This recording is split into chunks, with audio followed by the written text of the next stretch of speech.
We have three speakers present sessions on the overarching theme, Revisiting the Past to Narrow Literary Errors. We request Dr. Sanjay Kumar Manjul, Professor Vijay Sathe, and Dr. Neeraj Rai to please come on stage. And Archaeology from the University of Patna and a PhD from Magadh University. Some of his outstanding contributions in the field of archaeology include excavation at Adi Badri under the Saraswati project, excavation of a Harappan industrial site at Binjore, Rajasthan, and excavation at Sanoli of chariots and coffins made of wood, all of which have been turning points in Indian archaeology. He has written more than 20 research papers for reputed journals, 2 excavation reports, and a book, and is an esteemed member of numerous educational institutes. Dr. Sanjay Kumar Manjul will now speak on Revisiting the Past to Narrow Literary Errors, What Material Culture Says. Thank you. First of all, I'd like to thank the organizer for giving me the opportunity to speak in this Pondi Literary Fest. Thank you very much. And I'm a little confused after 2 deliberations of early Vijay Kumar and also Das Gupta. What I'm going to speak.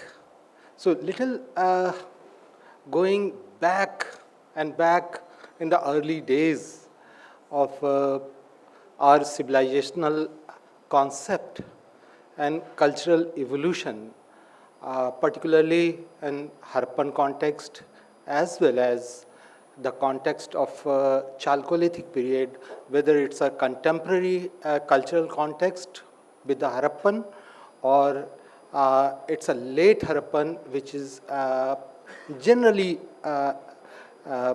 called by a lot of historians and also the archaeologists in early days. So why this understanding is very, very important?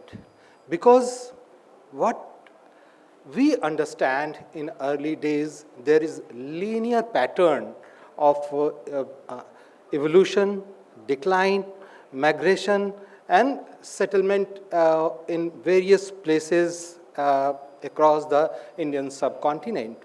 And also the relation between the other continent, like in our relation with Mesopotamia and other places.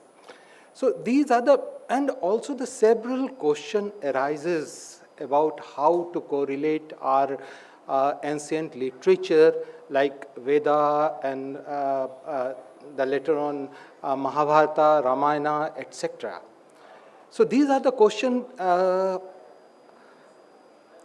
arises in various time after the several discoveries of archaeological discoveries, because there is no certain record we have in our excavation like inscription, etc. in early days, except few like Harappan script, but that has not been deciphered yet. So these are the prevailing questions and how to correlate with our ancient scriptures with the excavated remains. Recently, we have done an excavation at Sanoli where we got a lot of unique artifacts and remains. That is one film, I think some of them may seen that film, Secret of Sanoli, that is filmed by Discovery Plus, that is there in the Discovery Plus based on my recent discovery at Sinoli. Now I am doing excavation at Rakhigadi. Earlier I have also done excavation of Harappan site like Binjore, and other site participated in many sites like Dhaulavira, Binjore, and so on. And also even in the late site, like historical site like Ambari and Adibadri, etc. We have done excavation. So I try to understand in holistic view of Indian culture, how Indian culture emerges linked with each other regions, etc. Next. The two title like Indus Valley civilization, Indus or Indus Saraswati civilization, or in Ganga Yamuna Doab. If you see this map, there is two prominent river. One is Indus, another is Ghaggar or ancient Saraswati. If the Saraswati entered into the Pakistan, that called Hakra river. So there is several name and several tributaries in between. If you see here, the Yamuna is a little shaped like this. The Yamuna, there is connection between the Swatbati river with the Yamuna, very close that, and that enter into the main river Ghaggar. So these are the core area where Indus civilization flourished, emerges from even in the pre-Harappan phase to the early Harappan phase, and also the mature Harappan phase, and then the decline phase, or we can say the dispersal of Harappan civilization into the various places. These are the established theory by the several scholars, but now the recent finding very clearly indicate that the contemporary period, particularly around 2300 BC, around there is contemporary culture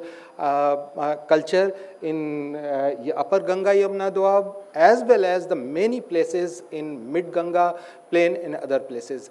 And they have a very good linkage, cultural linkage also. So this is very, very important to understand the holistic understanding of ancient Indian culture, and the civilization of Indian culture, and diversity, and also equality sometime, and diversity both.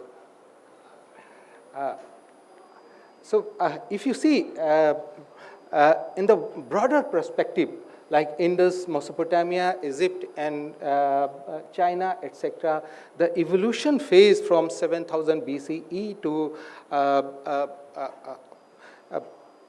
BCE of early centuries, the blue one is very, very important. So we understood a very narrow perspective, particularly in the early Harappan phase. The orange one is Harappan phase, mature Harappan phase. But if you see the early Harappan phase and contemporary to Mesopotamian, that orange phase, this very well misunderstood, particularly because we have the early Harappan phase very good evidence of cross linkage of the cultural inland, particularly the very, very big settlement like Rakhigadi, Kalibanga having the early Harappan settlement, and the standardization too. So we cannot say that only the mature Harappan phase is the urban phase, but in the early Harappan phase also having some element of urban phase. And even standardization of many things like construction element like bricks and other material, pottery, etc. The very standardized form you can see. Why the Indian culture is very, very important. If you see the standardization of settlement patterns, settlement planning, in various places across the Saraswati, across the Indus, more than the 6,000 kilometer spread of Harappan civilization, having standardization in the settlement pattern, particularly in the material culture. If you see the brick standardization, even in the early phase and the mature phase, that is there, and the town planning, the fortification, standardization of weight and measures, standardization of pottery, standardization of color. So the concept of civilizational standardization that is there in the Harappan civilization. Obviously, it's depend on the climatic condition, it's depend upon the geography and use of the material. Sometimes they observe the material like stone, mud brick, burnt brick, etc. Why? Because they are very, very systematic caliber people and use the local material for the construction, for the uses in the life. And then monumental building too, if you see the Dhalavira having the large monumental building, then impressive architecture, the water structure not only the drainage pattern, etc., but how they mobilize the water in natural sources, nalas, and the rainwater harvesting, etc. That's amazing. That is unparalleled in the entire world. And even nowadays, we are not following that standardization pattern which is seen in the Harappan civilization. And then the standardization of script, seal, and that is also amazing. Weight and measures having the various weight standard in Harappan civilization. And why this is important? Because if you have the trade with other countries or other civilization across that weight standardization is very, very important.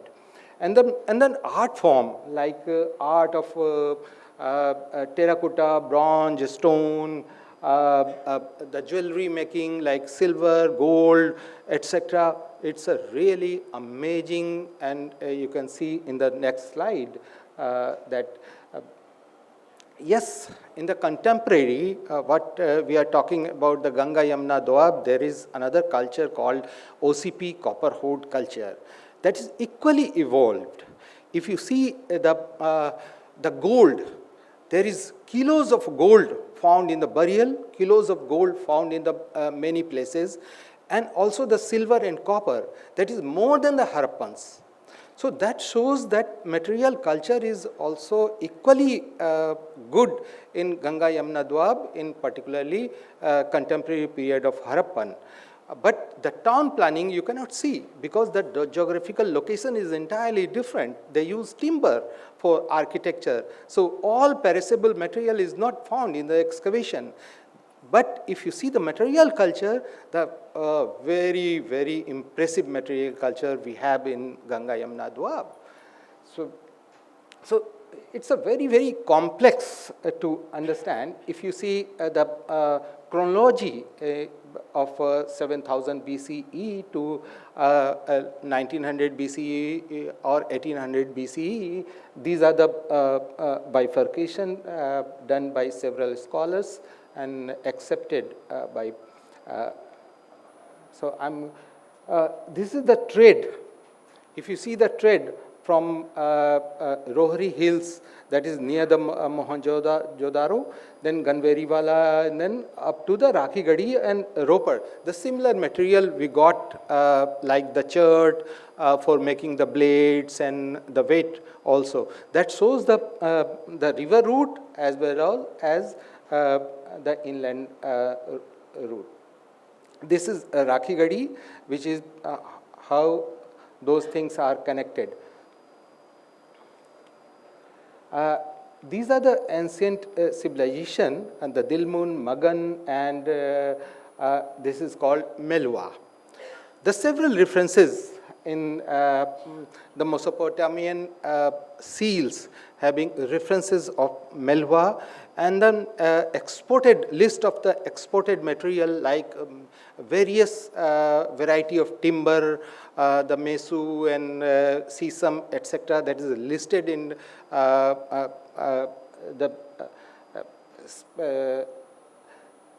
the inscription of Mesopotamian inscription.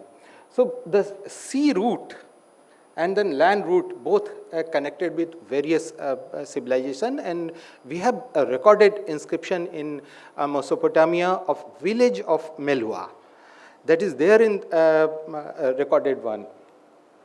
The Melva, spread of Melva is bigger than the other contemporary civilization of the world. If you see the town planning of various Harappan sites having the necropolis and the middle town and the lower town, etc., based on the architectural feature, the scholars divided in the various sector of a settlement pattern in Harappan. In the lower one, if you see the Dhalavira, very meticulous planning, if you see that the water harvesting system, water management system between two nalas that is there in the Harappan context. And the monumental architecture in North Gate and the stadia. That is also amazing. This is the earliest evidence of a stadium, huge stadium at Dhalavira. And also one signboard having the Harappan letter over it that if you see this place, we got the largest inscription, and here in the gateway that maybe that inscription place the name place here itself. So same we found in the chamber nearby. I have done excavation at very close to Dhalavira, one factory site where this pillar member making quarry and making a place were there in that place just close to Dhalavira. After this excavation, this is a solitary example in any of the Harappan context that the making process of stone without the tool of iron, etc. So that's the technological advancement if you see in Harappan context, and this is transported to Mohenjo-daro and Harappa also from Dhalavira itself. The same material we got in Mohenjo-daro and Harappa. So this is the very, very interesting evidence of quarry and making. If you see the pillar style, this is the miniature form we got in shell there. And if you see the pillar member and weight and measures made of stone. So this is the excavation done in 2013 by me in Binjore. This is also a Harappan site very close to the Pakistan border. This is the last site in Indian territory. After that, the Pakistan is there in very close, 5 kilometers away here. So we got a very good evolution of Harappan culture from 5000 BCE to 1900 BCE with many evidence of dates, scientific date, evolution of seals from button seal, tiny button seal to the late phase of terracotta seal, and also evolution of the pottery and conversion to agriculture to the industrial settlement. That is that well evidence of the whole settlement is industrial one, having more than 200 more than 200 hearth there and furnaces in that area, and copper smelting to the finally making of jewelry. The whole evidence is there in Binjore. So now this is Rakhigadi. You have visited Rakhigadi. Can you play this video? Play kar do. Oh, this is sorry, the earlier one.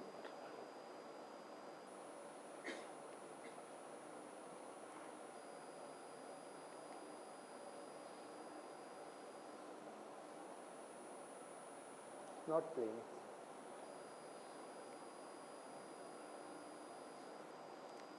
This is the burial site, burial number 7. We got 2 burial, and below that we got the early Harappan settlement phase, and also the sacrificial pit of animal in below that burial phase. So, okay. Next, if you see the concept of worship or a concept of symbolization of, in many places, the similar depiction in Nosero, Dhalavira, and even in the Kalibanga. The same depictions you can see. So, this is the uniformity. In many places, you can see in the seal and the paintings also. So, this shows the belief and most probably the rituals also the same. And also see the yogis.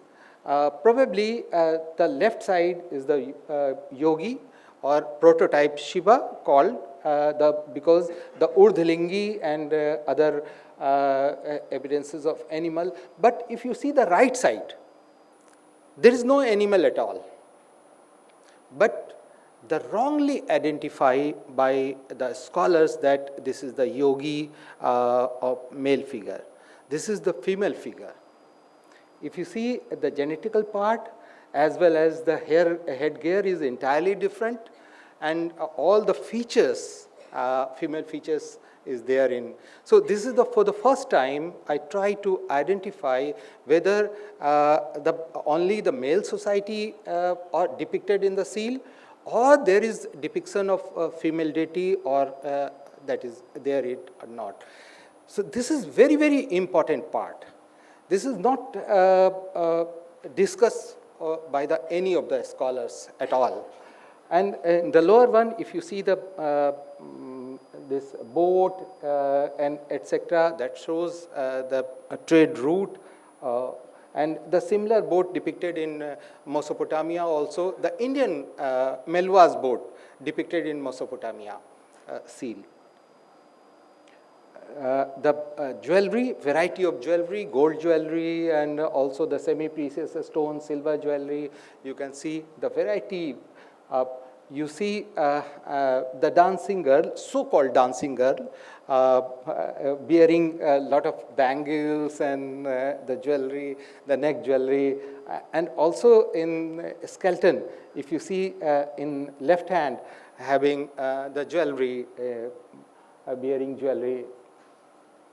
These are the gold jewelry found in the Ganga Yamuna Doab in Mandi. The hoard of jewelry of gold and silver found in the Ganga Yamuna Doab. These are the, if you see the paintings, etc., the beautifully painted, and the other terracotta art, you can see the variety of expression you can see in the animal figure. See the mask. This is also shows the entertainment, how they are doing the games and entertainment, etc., performing at the. Now come to the Ganga Yamuna Doab, that is the excavation at Sanoli. We try to also the link between how to understand the Indian civilization in modern context, because we got the chariot, weapons, helmet, etc., in the burial itself at Sanoli. So that given us an entirely different perspective for understanding of Indian culture, which is not narrated in anywhere, and that is the reason the entire theory of Aryan invasion, etc., forced to upon the Indian concept, or Indian history, or Indian culture. But after the discovery of, okay, I'll go fast. Okay, I'll go fast.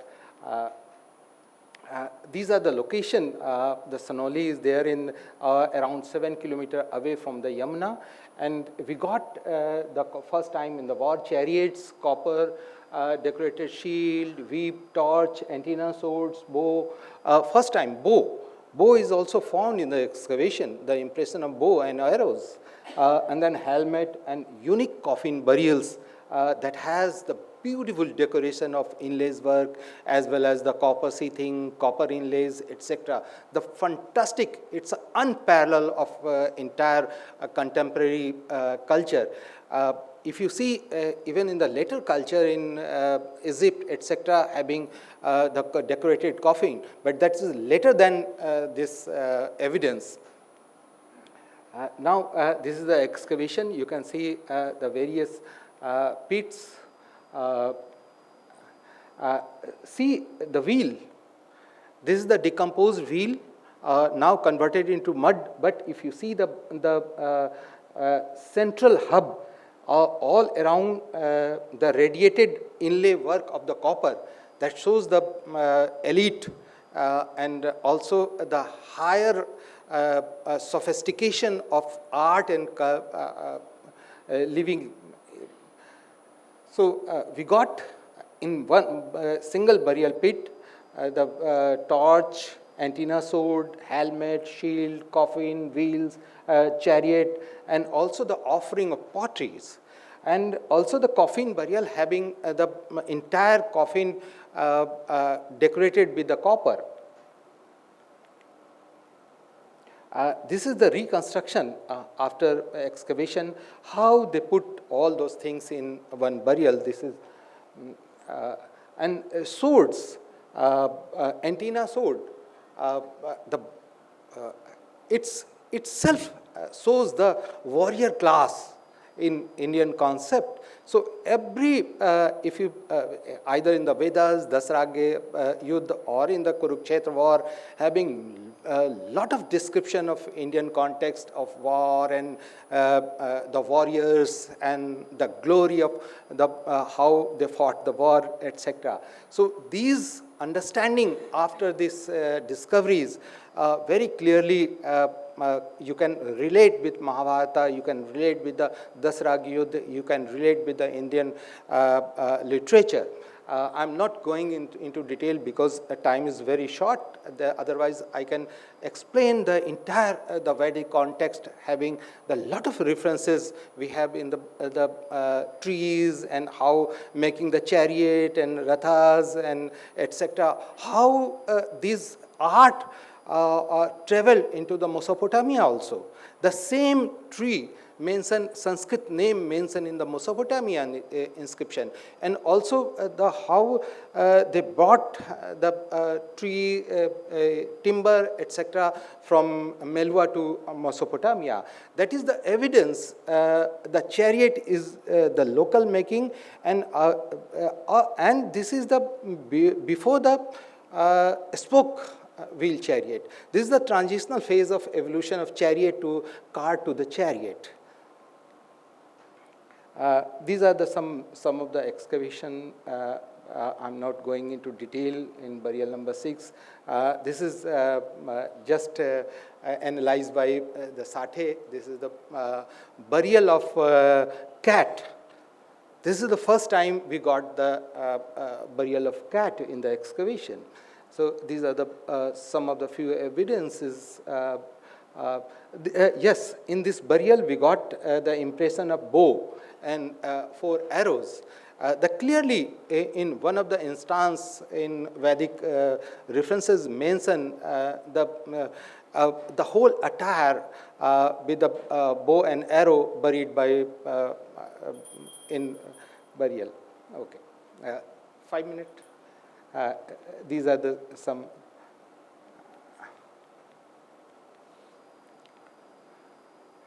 Yes, just 2 minutes of Sanoli chariot, because this is important.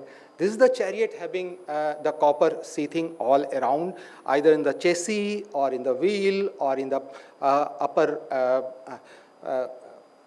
portion. So the wheel, you can see this is 2 back-to-back chariot. One is in inner wheel. If you see the inner wheel having the broader hub connected with 2 wheel, and this is the outer area of that chariot, and that is the 4 poles going up for the post or for the support of the dashboard of the chariot. So this is the earliest example of war chariot physically in the world context. There is no physical evidence found in 2000 BCE or 1900 BCE. After that, 1700 BCE, 1600 BCE, there is several example. There is several example. So these are the few. The whole chariot we got on with the all component of the chariot. Yes, The evolution you can see in Indian context also within the Harappan, the spoke, solid wheel to spoke wheel, that is there in physical evidence in Harappan site as well as mentioned in the Rig Vedas. The variety of cart and how to understand this is war chariot. You can see the statistic of the chariot, how the visibility area and how he can target the opposition standing of the chariot. These are the continuity of chariot. These are some of the example in Rig Vedas of the chariot making wood, and these are the dates, scientific date we got around 1900 BCE. And the shield, making of shield is also very, very important, how they created the seal. After the CT scan, we got these evidences and we try to reconstruct how they constructed the shield. And then copper hood, if you see the variety of weapons, that is unparalleled in the contemporary world. There is no contemporary evidence in the entire world having the variety of weapons in the Ganga Yamuna Doab. So that given the clue to understand the Indian literature, particularly Mahabharata, Ramayana, etc., having the variety of weapons, variety of heroes. See the hoard recently found near Agra, the Mainpuri, having one hoard of 70 weapons in one hoard we got. These are some of the evidence. Now, thank you very much. I deliberately put this slide of war and also the chariot. Thank you very much.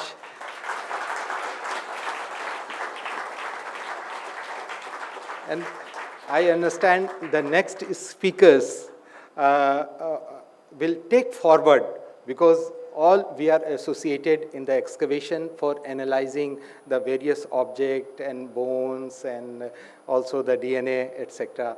So over to